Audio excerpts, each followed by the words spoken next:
We have another example on the board. This time we have given the length of side B and side C. We're supposed to find the length of side A. We're supposed to find the angle alpha and determine also angle beta. In order to find the length of side A when side B and C are given, we're supposed to use Pythagorean Theorem. Remember, always write the formula first. So I have A square plus B square is equal C square. In order to find A, I'm supposed to move B to the right side of my formula. And I'm going to have A square is equal C square minus B square. In order to determine A, I'm supposed to square root both sides of my formula, and I'm going to obtain A is equal square root, open parenthesis, C square minus B square. This is equal square root, and I have open parenthesis 27 meters to the second power minus 23 meters to the second power.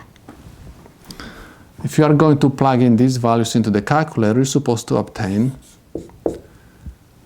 14.14 meters. And this is the length of my side A, which is called opposite side to angle alpha, or adjacent side to angle beta.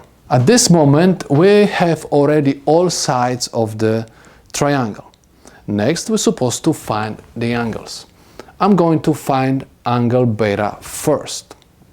In order to find beta, I'm supposed to use one of these trigonometric functions with angle beta. At this moment, I'm going to look at cosine beta.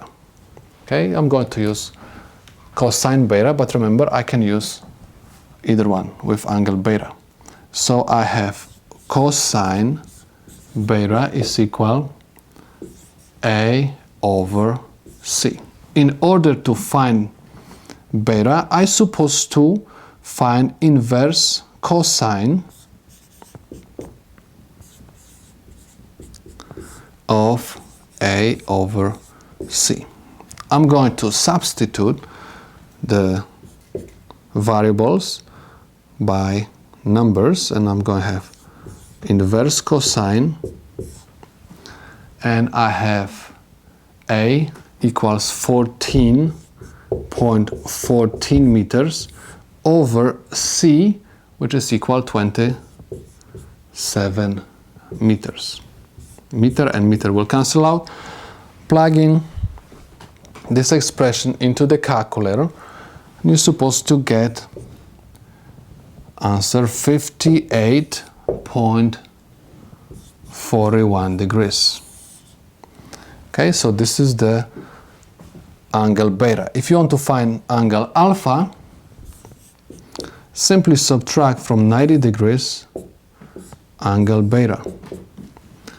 And you will have 90 degrees minus 58.41 degrees, and this is equal 31.59 degrees. We have the length of the three sides of the triangle.